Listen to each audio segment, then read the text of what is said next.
상사 입장에서 미치고 바짝 뛰겠지. 넌 생각 좀 하지 마 이러거든. 너 아무 생각하지 마. 내가 시키는 것만 해. 이런다면 너 이것도 못해? 너 글씨를 읽을 줄 아니? 막 그죠? 이런 말을 안 했더라도 마음속에 그런 것들이 막 불고. 원래 주제는 일을 때려치고 싶게 만드는 무능한 팀원 유형입니다. 지난주에는 저희가 이제 상사에 대한 이야기를 했습니다. 상사, 함께 일하기 힘든 상사는 어떤 사람들이냐, 그리고 상사로서 어떤 걸 주의해야 되냐지, 이런 거를 이야기를 나눴다면, 오늘은 반대로 부하 직원입니다. 부하 직원. 일을 때려치게 만들고 싶은 팀원 유형. 오늘 아마 거울 치료가 많이 있으실 것 같고요. 그리고 또 상사분들은 아마 좀 통쾌할 수도 있고, 본인들의 의견을 제가 다 담았으니까. 저는 이제 오늘은 조금 더 팀원 입장에서 부하 직원이 한번 노력해 볼게요. 그게 잘 될지 모르겠는데 그런 맥락에서 한번 이야기해 보도록 하겠습니다. 없는 게 나은 듯한 팀원 혹은 후배고요. 벌시스, 나 없이는 일을 못하는 상사. 요 사이에서 이제 스트레스 받는, 야 진짜 최악이다. 나 없이는 일을 못하는데 팀원은 없는 게 나아. 야 이거 어떡하냐. 둘 다 바라보고 있는 거네. 어떤 상사 일하냐만큼 어떤 팀원과 일하냐, 회사를 정말 중요합니다. 제가 보기엔 이게 제일 중요하죠. 정말. 그럼 일단 어떤 사람이 나를 때려치고 싶게 만드는가, 여러분이 주신 데이터를 토대로 한번 이야기 나눠보도록 하겠습니다. 자, 지금 재직 중인 회사에서 회사의 팀원 혹은 후배 때문에 일을 그만두고 싶었던 적이 있나요? 이거 없는 사람이 있냐? 근데 없대. 36.4%는 없다고 답변을 하시네요. 팀원 후배 때문에 일을 그만두고 싶었던 직장인은 64% 정도. 야, 이거는 제가 보기에는 뭐 아직 팀원을 경험을 제대로 안 해보셨거나 팀원이 내 팀원이 아니라 남의 팀원이었거나 뭐 그러지 않았을까? 그럴 확률이 매우 높아 보입니다. 내 직속으로 내가 책임을 져야 되는 팀원이면 이런 말이 안 나왔을걸요? 150% 정도 나왔을 거예요. 리더의 네 가지 유형 우리가 이렇게 나눴습니다. 똑부, 멍부, 그리고 똑개, 멍개, 이렇게 네 가지로 이제 나눴었죠. 자, 근데 이거를 팀원들 똑같이 나눠볼까요? 팀원들 똑같이 나눠볼게요. 자, 결과를 봤더니요, 이렇게 나옵니다. 자, 멍청하고 게으른 팀원이라고, 나와 함께 일하는 팀원이 멍게다 라고 하시는 분이 65.9%, 그리고 똑똑하지만 게으르다, 보통 다 게으르다는 분들이 굉장히 많네요. 똑똑하지만 게으르다는 분이 13.6%, 멍청하지만 부지런하다, 이것도 안타까운데 18.2%, 그리고 내 팀원 중에 똑똑하고 부지런한 사람은 없다. 자, 그럼 거꾸로 보면 내가 함께 일하고 싶은 팀원의 순서대로 가면 이제 그러니까 똑똑한 팀원들이 일하고 싶은 결론은 팀원에게 부지런함 따위는 요구하지 않는다, 뭐 이런 건가요? 과연 그럴까? 근데 뭐 저도 공감합니다. 일단 팀원이 멍청하면 진짜 괴롭죠. 괴로워. 멍청하다는 말도 좀 너무 비인격적인 표현인 것 같고, 멍청하고 어떻게 내가 쉴드가 안 된다. 이거 뭐 하여튼 뭐 멍청한 거지 뭐 어떻게. 하여튼 팀원은 아주 명확하네. 팀원은 야 됐고 부지런할 필요도 없고 똑똑해야 돼, 지금 이 얘기하는 거잖아요, 그죠? 일잘러가 되면 되는 거예요. 일잘러. 첫 번째 유형부터 보도록 하겠습니다. 멍청하고 게으른 팀원의 유형입니다. 자, 지금 이제 보면요, 멍청하고 게으른 팀원의 유형의 워드 클라우드입니다. 우리 멍청하고 게으른, 이제 가장 기피하는 대상이죠. 기피하는 대상에 왜 저 사람을 기피하는가 했더니 워드 클라우드가 크게 두 개가 나오네. 크게 두 개가 나와. 실수와 생각 두 가지가 가장 강력하게 나오는 것을 볼 수 있네요. 피드백을 안 하나 봐요. 그리고 맨날 규정을 따지고 그러나 보네. 그래서 지금 뭐 실수하고 개선이 붙어 있어요. 이게 워드 클라우드가 반복되는 단어가 이제 크게 나오고요, 그 주변에 연결된 단어들이 이제 이렇게 나옵니다. 그러다 보니까 매우 멍청, 최소한 지가 막 이렇게 나오는 거 보니까 그냥 이거는 좀 연상이 되죠. 연상이 되죠. 이거 계속 제가 더 얘기 안 할게요. 뭐 최소한 지가 뭐 할 건 해야지, 뭐 이런 거 아니겠어요? 지가 할 수 있는 거는 뭐 하고라도 해야지. 뭐 사고 뭐 이런 거, 사고도 맨날 치고. 근데 솔직히 저도 제가 제 그 포커스라든지 제 스토리 아시는 분 알겠지만 제가 사원 때 완전히 이랬잖아요. 완전히. 그래도 나는 멍청하고 부지런하긴 했던 것 같아. 멍청하고 부지런. 실수는 저도 많이 했어요. 그래서 하도 욕을 이제 많이 먹었는데, 이게 팀원 입장에 제가 좀 변을 드리자면, 저도 그런 그 시절을 살아봤던 사람으로서 제가 그 당시로 딱 빙의를 해가지고 말씀을 드리자면, 상사가 뭘 원하는지 잘 모르겠어요. 근데 물을 용기는 없어요. 그러니까 알짤때깔센이 필요해. 알짤때깔센으로 지시를 해줘야 돼요. 그리고 너 이거 모르지? 그리고 모르는 걸 모른다고 짚어줘야 돼. 근데 보통 이게 잘 모르면요, 자신감을 잃잖아요. 그러면 모른다는 말을 또 못해. 그러니까 알아들은 거 맞아? 물어보고, 야 못 알아서 못 했다 얘기를 해. 그래서 이제 못 알아들은 것 같은데 이렇게 얘기하고 다시 설명을 해줘요. 알아들었다 해도 다시 설명을 해줘. 딱 눈깔이 보면 알잖아. 눈깔이 보면은 이게 지금 이해를 한 거구나, 아니면 그냥 이런 거고, 이게 보면 알거든. 일 못해도 된다. 피드백이나 제대로 받아들이고 상황만 보고 잘했으면 그렇죠. 그게 어렵다니까. 그게 어려워. 왜 그렇죠? 상사가 무서워. 선배도 무서워. 심지어 선배도 무서워요. 왜냐면 선배는 언제나 화가 나 있잖아. 내 실수 내가 빵꾸난 것 때문에 언제나 지금 빡쳐 있잖아. 나가서 막 담배 뻑꾸 피고 오고 막 집어 던지고 오고 막 그러잖아. 그러니까 뭐 표정 보면은 너 나한테 질문하면 죽을 줄 알아. 이런 표정인데 거기다 대고 어떻게 질문을 하냐고. 그러니까 여러분들이 좀 표정이라도 좀 이렇게 웃고 있으세요. 웃으면서 내가 뭐 도와줄 거 없니? 좀 이렇게 좀. 너 또 실수할 거 미리 얘기해? 막 이러면서 이런 거라도 좀 해줘야지. 알짤딱깔센으로 딱 이렇게 좀 해줘야지. 그냥 그건 여러분들의 역할이 되게 중요한 거예요. 그리고 반복해서 실수를 하잖아. 내가 알려줄게. 시키지 마. 시키지 마. 그거 못한다니까. 그거 못하는데 근데 못하는 일을 시켜놓고 계속 뭐라 그래. 그거 시킨 사람이 잘못한 거예요. 소리 지르고 지금 화내지 않는구나. 그런 사람이 더 무서워요 사실. 그래서 어쨌든 이게 눈을 가려져요. 유튜브에서 여러 번 얘기했는데 와 진짜 그 블라인드 사이드라 그래요. 안 보여. 내 실수가 안 보이는데 어떡해. 안 보여. 맨날 실수하는 실수를 또 해. 그게 왜 그러냐면 전체 프로세스가 이해가 안 돼서 그래요. 전체 프로세스가 이해가 안 되고 그리고 질문을 뭘 해야 될지도 모르겠고 나는 모르겠는데 계속 상대방은 화를 내. 미안하기도 하고 야 내가 이거밖에 안 되는 존재였나 뭐 이런 생각 들고 오만 생각이 다 들고 두 번째가 생각이잖아. 생각. 그 이제 상사 입장에서 미치고 팔짝 뛰겠지. 넌 생각 좀 하지 마 이러거든. 너 아무 생각하지 마. 내가 시키는 것만 해. 이런다면 너 이것도 못해? 너 대학 나왔어? 막 이러면서 막 이렇게 되잖아. 너 글씨를 읽을 줄 아니? 막 그죠? 이런 말을 안 했더라도 마음속에 그런 것들이 막 부글부글 끓으면서 막 알아. 내가 그거 다 아는데 그러면 안 돼요. 그래도 생각할 수 있는 기회와 룸을 열어줘야 돼. 참 이게 어렵습니다. 어려운데 어찌됐건 요 시기에 실수가 많은 게 사실이죠. 실수 많은 직원들한테 저는 업무를 좀 바꿔줄 필요가 있다고 봐요. 그 기간을 제가 보기에는 한 3개월에서 6개월. 근데 3개월에서 6개월을 반복해서 했는데도 동일한 실수를 하는 거면은 전체적인 프로세스를 한번 좀 잡아줘야 돼요. 제가 보기엔 한 달. 한 달 정도 그 동일한 업무를 했는데 계속 똑같은 실수가 나온다 그러면 그 업무가 안 봤든지 아니면 뭔가 이해를 못한 거거든요. 근데 이해를 못하는 거는 좀 설명해주고 한번 이렇게 좀 정해주고 그런 것들이 좀 필요할 것 같아요. 피드백 해주는 이 시간이. 얘네들의 특징을 좀 뽑아보니까 대표적인 특징이 이렇게 같은 실수를 반복한대요. 근데 지금 멍청하고 게으른 애기 때문에 제가 좀 이 대화의 스탠스 좀 바꿔야 되는데 멍청하고 게으른데 같은 실수를 반복한다. 이건 대부분 의지가 없는 겁니다. 의지가 없는 거예요. 이거는 멤버 교체입니다. 인턴이면 인턴 종료해야 돼요. 일이 안 맞는 겁니다. 그리고 수습이어도 마찬가지고요. 그리고 신입으로 이미 들어왔어. 그러면 보직을 변경시켜줘야 됩니다. 아니면 잘못 뽑은 거야. 그럼 피드백 해야 돼. 채용 시스템에 대해서. 어쩔 수 없어요. 아는 척만 해요. 그러니까 이제 아는 척 한다는 거를 딱 야 너 아는 척 하지 마. 그리고 그 아는 척이라는 게요. 사실 그 왜 군대에는 그게 있어요. 연구강이라는 제도와 방식이 있습니다. 혹시 들어보셨나요? 연구강의? 다른 사람 앞에서 발표시키는 거예요. 너의 업무에 대해서. 목표와 결과물 어떻게 하는 건지. 어찌됐건 간에 같은 실수를 반복하는데 개선의 의지가 없는 경우는 저는 한번 충격요법이 필요하다고 봐요. 그리고 지각이 잦은 경우에 문제가 있습니다. 이거는 그 갤럽의 조사에 의하면 지각이 일어나는 순간이 몰입도가 저해되는 순간이라고 합니다. 그래서 평소에 안 늦던 사람이 갑자기 늦기 시작하잖아요. 그럼 이 사람 지금 뭔가 머릿속에 생각이 복잡한 거야. 몰입을 못하고 있고 그런 사람들이 보통 기복이 있죠. 근데 지금 이게 팀원이잖아요. 팀원인데 같은 실수를 반복적으로 하고 지각이 잦아.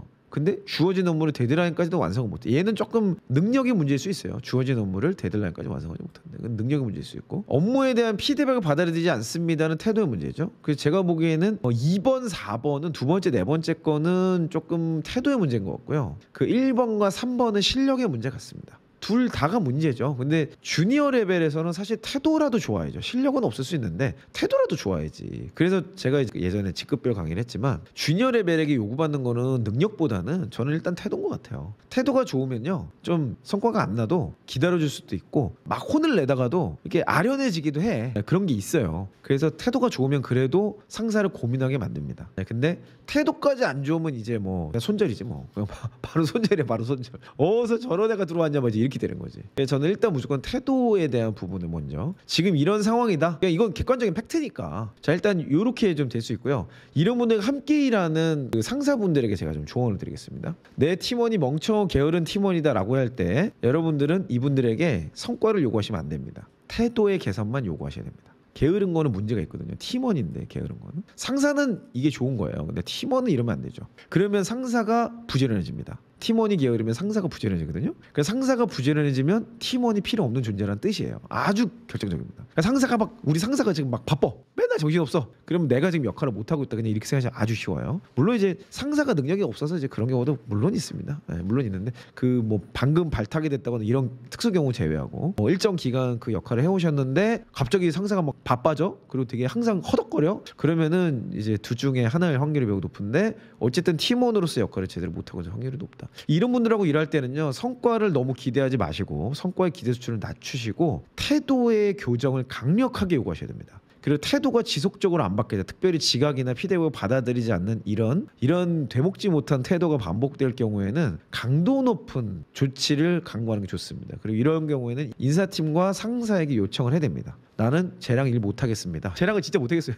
얘기해야 돼요. 어쩔 수 없습니다. 의지도 없고 뭐 학습도 안 했고 뭐 이런 상태일 건데 뭐 그러면 진작에 물어봐요. 우리 회사 왜 들어왔니? 야, 이 영상을 좀 전달해 주세요. 제가 대신 얘기해 줄게요. 그 회사에 있지 말고 빨리 형이랑 같이 이직 준비를 하렴. 빨리 퇴사 키트 빨리 하렴. 경력 기술서 빨리 강의 들으렴. 네, 제가 이렇게. 네. 그잖아. 그렇게 가셔야 돼. 거기서 언제까지 월급 루팡이 제가 보기에는 인생이 가장 불행하신 분들이에요. 자기가 가장 오랜 시간을 보내는데 그곳에서 의미를 못 찾고 있고 그곳에 몰입도 하지 않고 있고 본인도 의지가 없고 모두가 자기를 환영하지 않아.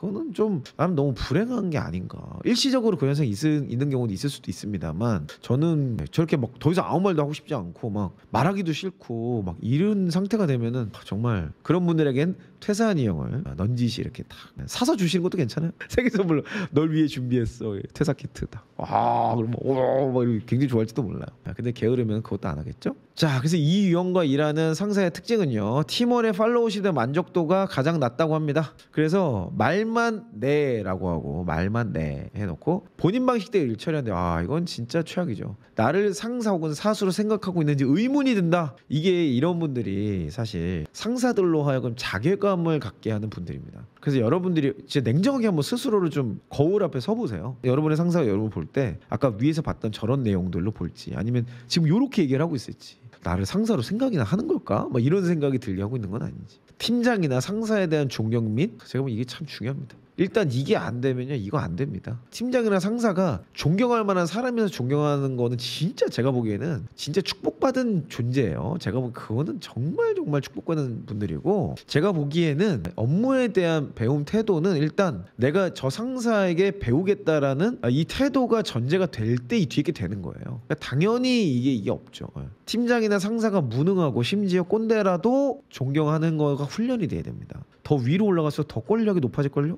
그렇지 않겠어요? 지금 나랑 나이 차이 얼마 안 나는 저 상사도 내가 존중하지 못하는데 나랑 10살 20살 차이 나는 상사 만나면 될까요? 안 됩니다. 더 힘들어져. 저는 모든 사람을 이렇게 할 수는 없겠지만 당연히 쉽지 않죠. 그치만 적어도 내가 할 수 있는 태도적인 부분에 의지와 노력은 할 필요가 있다. 그래야 관계가 일단 좋습니다. 사람이 영물이라 그래요. 그래서 사람이 저런 어떤 나를 존중하냐 안 하냐가 느껴지거든요, 보통은. 그러다 보니까 거기에서 그 사람을 얼마나 좋아하고 막 이런 게 느껴져요. 아무리 뭐 내가 말을 잘하고 뭐 처세술이라 그러는데 제가 보기엔 처세술의 핵심은 진정성입니다. 진정성이 있으면 말을 좀 실수해도 오해가 없어요. 그리고 설령 오해가 생겼다 하더라도 진정성에 접근하면 또 풀립니다. 시간이 지나면. 진정성이 없는 것들이 문제야.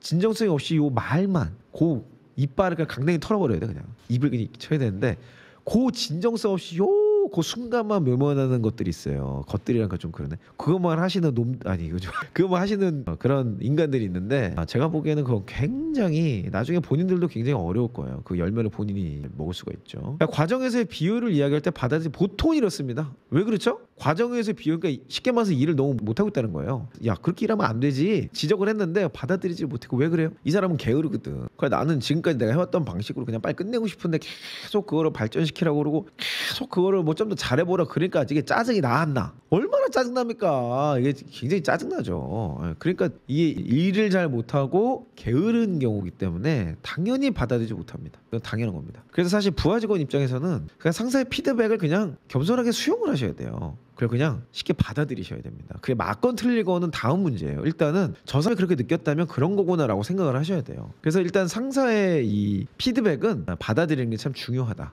라고 말씀드리고 아까 이런 분들하고 일하는 상사분들은 꼭 저 태도에 대해서만 포커스 하셔야 됩니다. 그래서 태도가 조금씩이라도 바뀌면 자, 그래서 제가 보기에는 이렇게 일하시는 분들은 요것만 딱 얘기하셔야 돼요. 받아들여라. 너 제발 좀 받아들여라. 받아들이지 않으면 난 너에게 일을 줄 수가 없다. 그 태도만 딱 찝으셔야 돼요. 맨날 너 지각하는 사람한테 어떻게 일을 맡기겠니? 얘기하셔야 됩니다. 이거 딱 그 태도에 대해서만 찝으셔야 돼요. 성과를 얘기하시면 안 됩니다. 일하는 비효율성, 그것도 태도 문제예요. 그러니까 알려주지도 마세요. 태도도 안 좋았는데 뭐 무슨 뭘 가르쳐줘. 피드백이 사실 되게 힘든 거거든요. 이 리더십 훈련을 받아보시면 알겠지만 상대방에게 피드백을 준다는 거가 엄청난 스킬입니다. 이게 제가 보기에는 쉽지 않아요. 그리고 결국 싫은 소리거든. 누가 싫은 소리 하고 싶겠어. 좋은 소리만 하고 싶지. 근데 진짜 리더는 싫은 소리를 눈 하나 깜짝하지 않고 합니다. 해야만 리더예요. 싫은 소리 못하는 사람은 절대 리더십에 가면 안 됩니다. 그러면 조직 전체가 우유부단해지고 조직 전체의 비효율이 증가합니다. 리더십의 핵심은 정확한 기준과 원칙을 일관되게 밀고 가는 거거든요. 근데 그러려면 원칙이 안 맞는 사람들 당연히 나오거든요. 그 사람들 피드백 해줘야 될 거 아니야. 근데 그 피드백도 안 해주면은 당연히 문제가 생길 수 있겠죠. 자, 두 번째 케이스입니다. 똑똑하지만 게으른 팀원. 게으른 것부터 먼저 제가 딱 갈 건데, 자, 똑똑하지만 게으른 팀원 유형의 이 워드 클라우드입니다. 근데 똑같아. 생각이 많아 보니까. 게으른 친구들은 생각이 많네. 팀원들이 게으른 게 좋을까? 팀원들은 그렇지 않을 것 같은데. 상사는 똑똑하지만 게으른 게 좋다고 우리가 지난주에 결론을 내렸었는데, 부하 직원은 똑똑하지만 부지런한 게 가장 좋은 것 같아요. 아까 그 그래프에서도 나타나지만 이제 그런 특징들의 차이가 조금 있는 것 같아요. 그리고 상사들이 보기에 똑똑하지만 게으르다는 잘못하면 조금 교만해 보일 수 있죠. 좀 건방져 보일 수 있습니다. 그래서 제 생각에는 아까 그래프에서 봤듯이 게으른 유형보다는 팀원이기 때문에 부지런하기를 원한다고 보여지는 거죠. 그러면 어떤 부하 직원이 부지런하냐라는 것들을 이제 하나씩 내용을 파헤쳐 보면 되겠죠. 자, 근데 어찌됐건 간에 나한테 아니라고 야, 진짜 나한테 아니라고 얘기하는 부하 직원이 일하면 진짜 좀 피곤하죠. 그잖아. 맨날 나한테 막 아니라 그래. 머리 이렇게 쓰나 봐요. 왜 이렇게 생각을 많이 해? 일단 게으르신 분들은 생각을 많이 해. 아까 그 윗분도 그러셨잖아요. 아까 여기도 이게 이제 멍청하고 게으른 분들인데 여기 생각을 제일 많이 하는데, 똑똑하고 게으른 분들도 생각을 많이 합니다. 게을러 보이는 거겠죠. 진짜 게으른지는 모르겠죠. 생각을 뭔가 하고 있는 거니까. 똑똑하지만 게으른 분들이 하는 미스 중에 하나가 상사를 함부로 판단합니다. 여러분들은 그거 주의하셔야 돼요. 주니어 레벨이라면. 또 지금 연차수가 좀 되시더라도 다 상사가 대부분 있으실 거예요. 창업을 하신 분이 아니라면. 상사를 함부로 판단하시면 안 됩니다. 우리 상사는 뭐 무조건 꼰대. 상사를, 진짜 상사의 진가를 판단하는 거는 그 상사가 차상급 상사와 함께 있을 때예요. 그때의 모습을 보고 판단하셔야 돼요. 그리고 그 모습이 일회성으로 보시면 안 되고 최소한 1, 2년 정도를 같이 보면서 그 상사의 진면목을 판단해야지, 나랑과의 관계에서만 가지고 판단하는 건 굉장한 미스가 날 수 있습니다. 그분이 진짜 멍게냐 이런 것들은 그 상사의 다음 상사, 차상위 상급자와 함께 있는 공간에 정확히 확인이 됩니다. 그래서 이거를 같이 이제 좀 볼 필요가 있는데, 여러분 함부로 상사를 판단하지 마세요. 그리고 저 사람은 저러니까 이래야지, 이런 식으로 생각을 하기 시작하면 상사라는 사람을 보는 시야가 굉장히 좁아집니다. 그리고 그 좁아진 시야가 그대로 느껴져요. 상사 되신 분들은 알죠. 상사를 조금이라도 경험해 보신 분은 알겠지만 부하 직원이 나를 무슨 눈으로 쳐다보는지가 다 느껴져요. 그리고 말은 안 하고 있지만 되게 얼굴은 웃고 있지만 사실은 썩소리한 것도 다 알아요. 근데 그걸 굳이 찝지 않는 거야. 민망하니까. 그런 거거든요. 그리고 굉장히 똑똑하지 않아도 이거를 그냥 느낌적으로 알아요. 느낌적으로 알아. 그러니까 그냥 상사도 삐지고 막 그러는 거거든요. 상사도 삐지고 상사도 막 괴롭히고 막 이러는 게 다 그게 느껴져서 그래. 그러니까 상호 보완적인 거예요. 그래서 저는 상사를 함부로 판단하지 마라. 그럴수록 상사에게 판단받는다. 그리고 내 부하 직원도 나를 그런 식으로 판단할 때 내가 거기 굉장히 힘들어질 수 있다. 그게 왜 그렇죠? 부하 직원이 나를 판단해. 근데 저도 그런 경우 많았거든요. 저도 그런 경우 있었어요. 부하 직원이 나를 막 판단하더라고. 뭐 되게 부정적으로 판단을 해. 그럼 저는 거기에 대해서 정확하게 찝습니다. 너가 그렇게 나를 판단하는 게 옳은 일이냐? 제가 그거를 왜 얘기할 수 있는지 아세요? 저는 상사를 판단하지 않았어요. 그러니까 파악은 하지만 함부로 판단하지 않았어. 그랬기 때문에 나는 그 말을 할 수 있는 거예요. 근데 내가 상사를 막 그 주니어 레벨 때서부터 막 판단하는 사람이 되잖아요. 부하 직원한테 그거 하지 말라고 말 못합니다. 나도 그랬거든. 그러니까 결국에는 최고의 팔로워가 최고의 리더십이 된다 그래요. 팔로워십의 경험이 없는 사람이 리더가 되는 것처럼 위험한 게 없어요. 그러니까 최고의 팔로워십을 나는 지금 훈련을 해야 돼. 팔로워일 때. 상사가 돼서는 팔로워십이 아니라 그때부터 리더십을 발전시켜야 되거든. 근데 리더십은요 훈련이 되는 거지 뭐 태어날 때부터 리더십이 길러지지 않아요. 게다가 요즘 현대화된 조직은 대부분 중간 리더십으로부터 시작이 되기 때문에 중간 리더십은 사실 상사지만 누군가의 부하 직원입니다. 그러니까 더 복잡성이 높아져요. 파악은 이제 팩트를 아는 거죠. 아 저분은 이렇게 얘기하면 안 된다. 저분은 이런 것을 어려워하신다. 근데 그거를 판단으로 내 감정이 섞여 들어가요. 아 우리 상사는 되게 멍청하니까, 우리 상사는 되게 날 싫어하니까, 우리 상사는 되게 멍청하니까, 이런 식으로 막 판단을 하기 시작하면 그 프레임 안에서 그분과의 대화의 주제가 다 바뀝니다. 결국 내 머릿속에 무슨 생각이 들어있느냐, 그리고 그 머릿속에 들어있는 생각이 말로 툭툭 튀어나오는 거고요. 그 말로 튀어나오기 전에 글로 정리해보면 그게 딱 정리가 돼 있는 거예요. 그러니까 이메일을 쓰거나 보고서를 쓰거나 그 글을 딱 보면은 아, 이 사람 머릿속에 뭐가 들었구나, 이게 좀 보이는 경우가 많이 있어요. 그렇죠. 판단은 좋다 싫다의 가치가 그렇죠 많이 개입되는 거라고 볼 수 있겠네요. 좀 더 좋은 정의인 것 같아요, 누텔라님이 해주신. 그렇죠. 팩트는 있어요. 뭐 상사가 이런 거를 누락한다, 상사가 이런 거를 자주 실수하더라. 근데 그건 판단의 요소라기보다는 그냥 팩트죠. 그러니까 내가 해야 될 건 뭐예요? 그걸 가지고 우리 상사는 왜 이렇게 깜빡을 잘해, 이게 무능해, 이게 아니고, 이렇게 태도는 벌써 태도가 그런 거고, 그게 아니고 그러니까 내가 챙겨드려야겠다, 내가 빨리 이런 거를 먼저 갖다 드리, 이렇게 생각하는 게 사실 판단하지 않는 부하의 자세죠. 그러면 탁월한 리더가 될 수 있어요. 부하 직원을 볼 때도 딱 그렇게 생각하거든요. 부하 직원을 보고 아 얘는 저런 거 맨날 실수하니까 내가 미리 한 번 더 점검해 줘야겠다, 내지는 아 이거는 저 친구한테 맡기면 서로 힘들어지겠다, 지혜롭게 그걸 옮겨주는 눈이 있어야 돼요. 근데 부하 직원에서 그 시간을 통과해보지 않은 사람은 상사가 돼도 부하의 문제가 뭔지를 찾을 수가 없습니다. 문제 진단이 안 돼요. 그냥 계속 그 말만 할걸? 쟤는 왜 저래 진짜? 진짜 쟤 진짜 미쳐 파짝 뛰겠네? 어디서 저런 게 들어가지고 이런 얘기만 반복해요. 안 바뀝니다. 안 바뀌어요. 시간이 지나도 더 악화만 돼요. 계속 악화됩니다. 욕하는 것도 챙겨주는 거예요. 제가 보기에는 욕하는 것도 챙겨주는 거예요, 진짜 진심이 있다면. 그러니까 저를 진짜 혼냈던 상사들 있잖아요. 저한테 막 쌍욕은 아니지만 막 화도 내고 소리 지르고 제 눈앞에 보고서 집어 던지고 막 그러셨던 분들이 제가 저를 가장 많이 성장시켜 주신 분이 있어요. 근데 또 반면에 저한테 되게 젠틀하게 해주시고 잘해주시고 쿨하게 해주시는데 뒤에서 호박씨 까시는 띠빠빠 상사들이 그런 경우도 있더라고. 그런 경우도 있어. 근데 뭐 어찌됐건 간에 나는 최선을 다해서 이제 그분들을 섬기는 거예요. 내가 팔로우기 때문에. 결국 그분이 잘 돼야 돼. 그 태도를 갖고 있었기 때문에 나는 부하 직원이 나를 함부로 판단해도 나는 거기 아랑곳 안 해요. 야 그건 네가 문제인 거야. 네가 그렇게 판단하니까 지금 결국 나한테 지금 계속 어려움을 겪는 거 아니야? 제가 이렇게 그냥 대놓고 얘기하거든요. 그러면 결국에는 나는 그 진실성이 있기 때문에 상대방이 저한테 함부로 못합니다. 저는 이거 되게 중요한 포인트인 것 같아요. 정말. 차라리 솔직하게 얘기하세요. 솔직하게 얘기하고 이게 어렵다고 얘기하든지 이럴 때 힘들었다고 얘기하든지 그런 것에 도움을 요청하는 게 맞지, 여러분이 상사를 판단하기 시작하잖아요. 여러분은 좋은 상사가 될 수가 없습니다. 제가 거듭 얘기하지만 결국에는 내 커리어가 성장한다, 연봉이 올라간다, 리더십 레벨로 올라간다는 얘기예요. 이거는 철저하게 훈련하고 관점을 가지고 있을 때 습득이 되는 겁니다. 그리고 머리로 아는 거하고 실제 내가 살아내는 거하고 전혀 다릅니다. 전혀 달라요. 젠틀하시고 악과디가 똑같은 멋진 상사분도 계셨습니다. 그분이 지금도 제가 이제 연락드리고 때 되면 찾아뵙고 저랑 아주 가까운, 그분이 이사하시면 집에도 초대받아서 가서 이렇게 고기도 구워주시고 이런 그런 관계죠.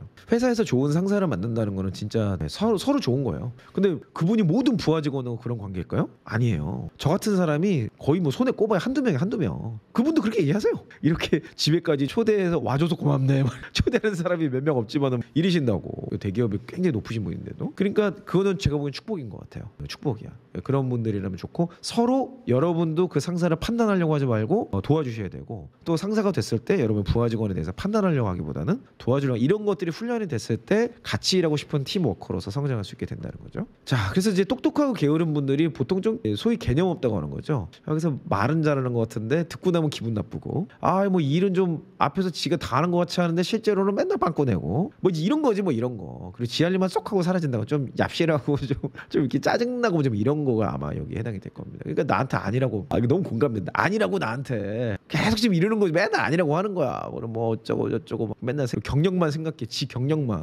그러니까 좀 이런 분들의 특징은 부하 직원이기 때문에 조금 좀 건방져 보일 수 있죠. 보통은 상사분들은 똑똑하고 게으른 부하 직원보다는 둘 중에 하나를 선택하라면 멍청하고 똑똑한 부하 직원과 일하고 싶습니다. 왜냐면 상사보다 부하 직원이 똑똑하기 쉽지는 않아요. 여기서 똑똑하다는 말이 지능 기술 얘기하는 게 아닙니다. 그리고 정보의 양을 얘기하는 게 아니에요.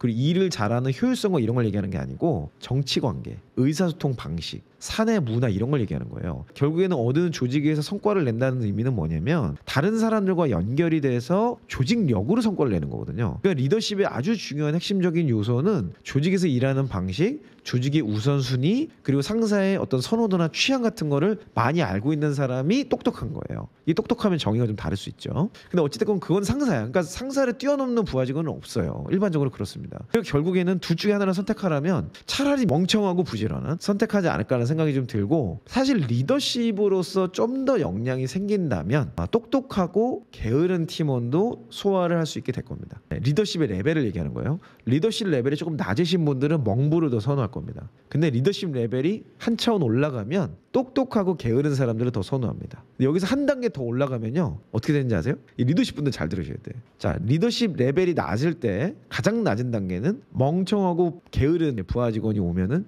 욕만 합니다. 그 사람은 바꾸거나 교체하거나 뭐 이런 거 없어. 욕만 합니다. 그 사람을 탓만 해요. 그러니까 그 리더십 수준인 거예요. 근데 거기서 조금 성장을 하면 선택을 하라 그랬을 때 멍청하고 부지런한 사람을 선택할 확률이 높죠. 근데 여기서 한 단계 더 올라가면 똑똑하지만 게으른 사람도 이 사람은 더 선호합니다. 멍청한 것보다 게으르도 괜찮으니까 똑똑하게만 해. 이렇게 됩니다. 여기서 한 단계 더 올라가면 어떤 일이 생기는지 아세요? 선호의 유형이 사라집니다. 왜냐면 누가 와도 나는 걔랑 일하면 되거든. 그래서 결론적으로 어떤 일이 생기는지 아세요? 똑똑하고 부지런한 부하 직원들이 이 사람 밑에 라인업을 하기 시작합니다. 최고의 성과를 내니까 저 사람에게 배워야 될 게 있거든. 결국 리더십 역량이 모든 것이에요. 시간이 지나면.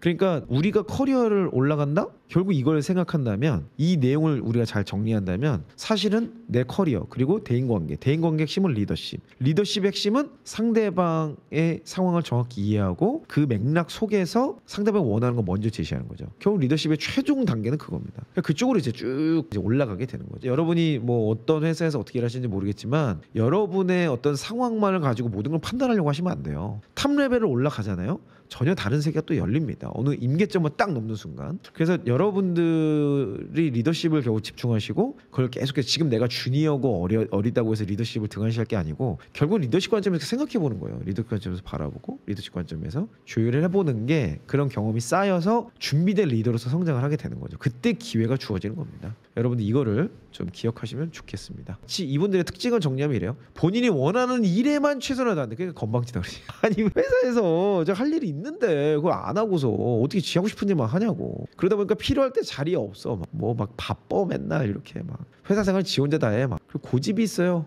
조언도 안 듣습니다. 태도 문제죠 이거는. 의사소통이 그러니까 당연히 의사소통 문제가 겪겠죠. 자, 똑똑하지만 게으른 팀원이라고 한다면 이분들에게는 겸손함에 대해서 가르쳐 주셔야 돼요. 그리고 오히려 어떻게 보면 겸손함을 가르치는 가장 좋은 방법은 이분들에게 더 높은 성과를 요구해야 됩니다. 그 똑똑함을 인정해 주세요. 너 진짜 똑똑하다. 그러면 이 정도는 더 해야겠는데? 이 사람이 일을 시켰는데 일을 잘해와. 그래서 막 태도가 안 좋아. 그러면 30으로 올려. 그런데도 성과 잘 내. 이거 이제 보니까 쉬운 일이었구나. 50으로 올려. 쫙쫙쫙쫙쫙쫙쫙 올리세요. 그럼 당연히 이 사람은 언젠가 한계를 봉착하겠지. 그럼 그 사람은 거기 앞에 직면할. 그러니까 결국에는 제가 보기엔 똑똑한 게으른 팀원은 우물한 개구리인 거예요. 결국은 지금 자기 수준에서 모든 걸 판단하고 있는 거거든요. 그래서 저는 그 직면시키는 어떤 상황을 부여해 주는 게 탁월한 리더의 특징이 된다고 이렇게 말씀을 드리고 싶습니다. 자, 그래서 이 유형의 팀원들과 일하는 상사들의 특징은요, 심리 상태에 대한 점수가 제일 낮대요. 심리 상태. 진짜 내가 이러려고 지금 상사하냐. 야, 진짜 내가 현타 온다. 지금 이런 게 바로 이거죠. 그래서 7점 만점 2.8점은 되게 낮은 거죠. 심리 상태가 제일 낮다. 칼퇴하니까 행복하냐? 니 덕분에 야근을 한다. 야, 이 자식아. 지금 이렇게 얘기가 나오는 거죠. 그 후임이 말을 들어먹질 않아요. 그냥 완전 띠빠빠지. 그 업무를 가르쳐줘도 일에 대한 의욕이 없어서 매우 빡치고 기가 빠지는. 야, 이게 참 이런 살아있는 라이브한 소리가. 보통은 매우 빡치는 거. 처음에 매우 빡치다가 나중에는 바뀌지 않는 그의 모습을 보면서 나의 리더십의 한계를 경험하게 되는 거죠. 자, 그러다 보니까 상사의 심리 상태에 영향을 많이 줄 수밖에 없습니다. 저놈이 똑똑한 것 같은데 야, 이게 참 일을 하는 꼬라지를 보니까 뭔가 좀 잘못 가고 있는 것 같고. 제가 여러분께 그냥 좀 조언을 해드리자면, 여러분의 상사 입장이라면 저는 그런 팀원보다는 멍부랑 일하시길 추천드립니다. 여러분이 일하는 방식에 대한 확신이 있고 여러분이 나름의 전략이 있고 여러분의 어떤 거를 할 수 있다는 확신이 있다면 저는 둘 중에 선택하라면 멍부가 맞다고 봐요. 그리고 그들을 통해서 성과를 잘 내면 사실 이런 사람들이 결국에는 그 라인업을 하게 됩니다. 그러니까 본인이 똑똑하다고 생각하는 게 문제거든. 그러니까 결국에는 내가 되게 똑똑한데 저 사람은 나한테 이 일을 안 시키고 나보다 훨씬 멍청해 보이는 쟤한테 일을 시키네? 근데 그 친구가 성과를 내잖아요. 그럼 당연히 도와줘야겠지. 그 사람 성과를 잘 내고 그 사람 높여주나요? 이런 분들은 굉장히 생각이 많아집니다. 그래서 내가 이게 뭐지? 왜 이렇게 돌아가는 거지? 회사가 왜 이렇게 돌아가는 거야? 막 이렇게 자기 안에 없는 패턴을 보여줘야 돼요. 그래서 야 이게 너가 알고 있는 게 다가 아니란다. 이걸 한번 보여줘야 돼. 그러면서 겸손해지기도 하고 아니면 나가든지 둘 중에 하나 선택을 해요. 그럼 뭐 나가 뭐 할 수 없지 뭐 어떻게 해. 태도가 문제가 있는데 그런 맥락에서 여러분들 좀 마음을 굳세게 먹고 이런 분들을 잘 케어해주는 그것도 노하우입니다. 어떨 때는 세게 밀어야 돼요. 밀당이잖아 결국은. 어떨 때는 세게 밀고 또 어떨 때는 이렇게 품어주고 어떨 때는 잘 가르쳐주고 어떨 때는 알아서 하라고 막 던져놓고 이런 것들이 상황에 맞게 하는 것이 결국 리더의 능력이지 않겠나. 저는 그냥 그렇게 여러분께 정리를 해드리고 자 오늘 마치면서 여러분들의 이런 내용들 고민이 된다면 그 지금 다 있는 내용이에요. 이거를 꼭 한번 좀 사용해 보시면 좋겠습니다. 주니어라고 해서 저희가 보통은 영역 3년 차 했는데 주니어 때 이런 교육을 안 받아보신 분들이라면 제 생각에는 그 5년 차 한 7년 차까지도 해보셔야 되지 않을까 생각이 들어요. 이제 강의와 뭐 노션 전자책 이런 것들이 다 있는 거고요. 뭐 굉장히 많은 분들이 이미 리뷰가 있으니까 한번 좀 보시고 강의와 워크북 뭐 컨텐츠만 좀 보여드리면 자 여기 보면은 주니어로서 기간의 의미라는 거 이직 준비하는 방식 입사하자마자 저는 이직 준비하라 그랬죠. 그리고 대체할 수 없는 일잘러 이런 개념들 그리고 회사에 잘 적응할 수 있는 방법들 그래서 신입의 성장 프로세스가 있다. 그리고 3개월, 1년, 3년이 되게 중요하다고 말씀드리는데 그런 내용들을 좀 보시면 좋겠고요. 그리고 자기개발 루틴, 자료조사 방법 이런 내용까지 예시랑 다 넣어놨으니까 이런 걸 이제 매일 하나씩 해보는 거예요. 그래서 업무 시간 분류하는 방법, 이동 시간을 활용하는 노하우들, 갑작스러운 일을 계속 줄 때 주니어의 필수 자기개발 포인트 이런 것들을 이제 저희가 정리를 해드렸고요. 그리고 의사소통 방법입니다. 보고하는 방법, 질문하기 전 체크리스트, 의사소통의 논리 구조화 이제 이런 내용들을 시각화까지 다 다뤄놨어요. 거기까지가 이제 크게 4가지를 다룬 내용이 이거니까 뭐 지금 회사생활 어려움을 겪고 계신 분들은 내용을 한번 참고해서 보시면 되겠다. 저는 다음 스트리밍에서 또 뵙도록 하겠습니다. 저희가 유튜브 커뮤니티에 스트리밍 안내를 미리 해드리니까요. 꼭 구독과 좋아요 알람 설정 해두시고 유튜브 커뮤니티에 올려놓은 스트리밍 일정이나 설문 내용을 참고하시면 좋겠습니다.